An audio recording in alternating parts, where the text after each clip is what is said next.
Hello students. तो कैसे हैं आप लोग?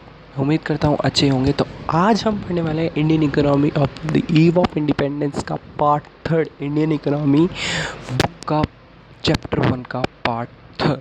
तो let's start our class today.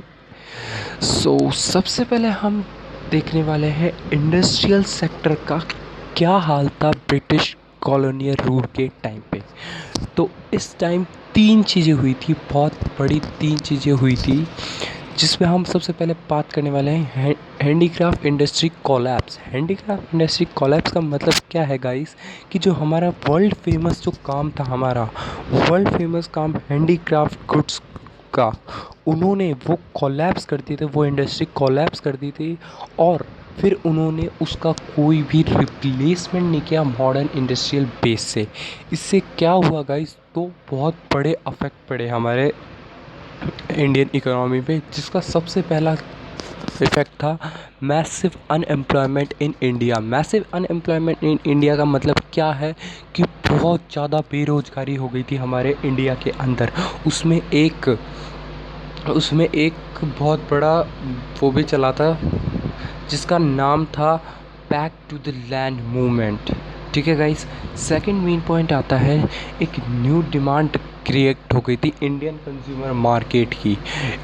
Indian consumer market में न्यू डिमांड वो हो गई थी, क्रिएट हो गई थी, जो थी ब्रिटिश गवर्नमेंट के गुड्स। ब्रिटेन की गुड्स आने लग गए थे, इंपोर्ट करने लग गए थे, क्योंकि वो चीप थे और हैंडीक्राफ्ट गुड्स बहुत ज़्यादा महंगे थे।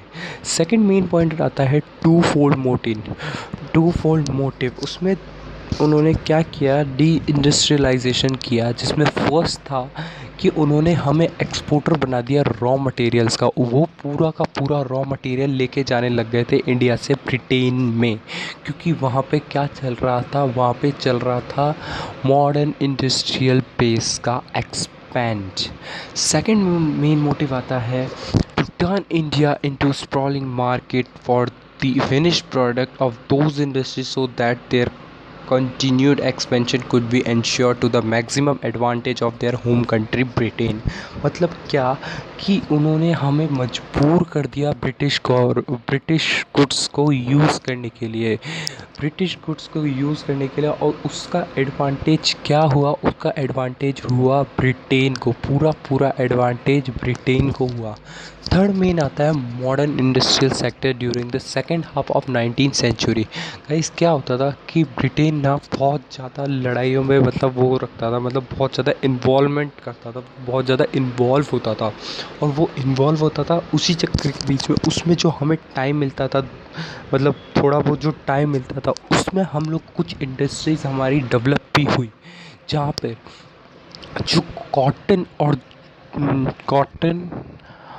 की जो भी इंडस्ट्रीज़ थी, वो सारी हम लोगों ने वो करी, डेवलप करी, जो महाराष्ट्र और गुजरात में थी। महाराष्ट्र और गुजरात की इंडियन लोगों ने बनाई थी कॉटन की, और जो बंगाल साइड है वहाँ पर जूट की इंडस्ट्री डेवलप की गई, वो की थी फॉरेनर्स ने। ठीक है, आगे बात करते हैं। 1907 में टिस्को नाम की कंपनी इंट्रोड्यूस हुई थी। टिस्को कौन सी company? Tata iron and steel company, जो जमशेदपुर में इस्टेब्लिश की गई थी।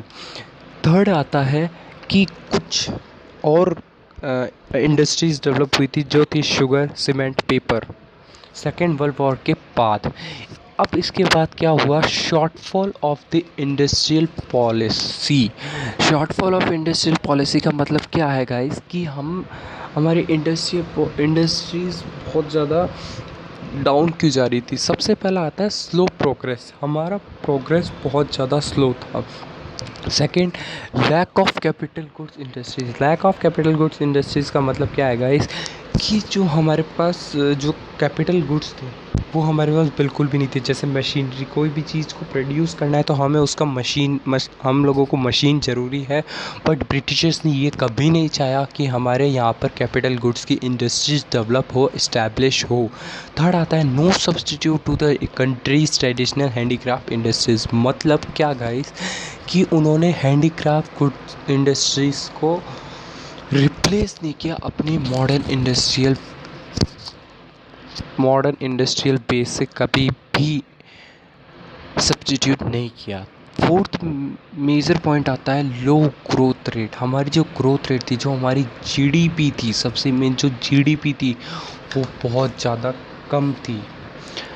फिफ्थ पॉइंट आता है limited area operation of the public sector. मतलब क्या था कि पब्लिक सेक्टर हमारे पास बहुत कम थे और जो भी थे वो सिर्फ ब्रिटिश गवर्नमेंट को ही एडवांटेज दे रहे थे, जिसमें सबसे पहले आता है railway, power generation, communication, ports and some other departmental undertaking. मतलब क्या गाइस कि जितनी भी डिपार्टमेंट्स गवर्नमेंट ने बनाए वो सिर्फ अपनी भलाई के लिए, अपने एडवांटेज के लिए बनाए। और जो सबसे बड़ा कंट्रीब्यूशन था ब्रिटेन का इंडिया में वो था रेलवे का।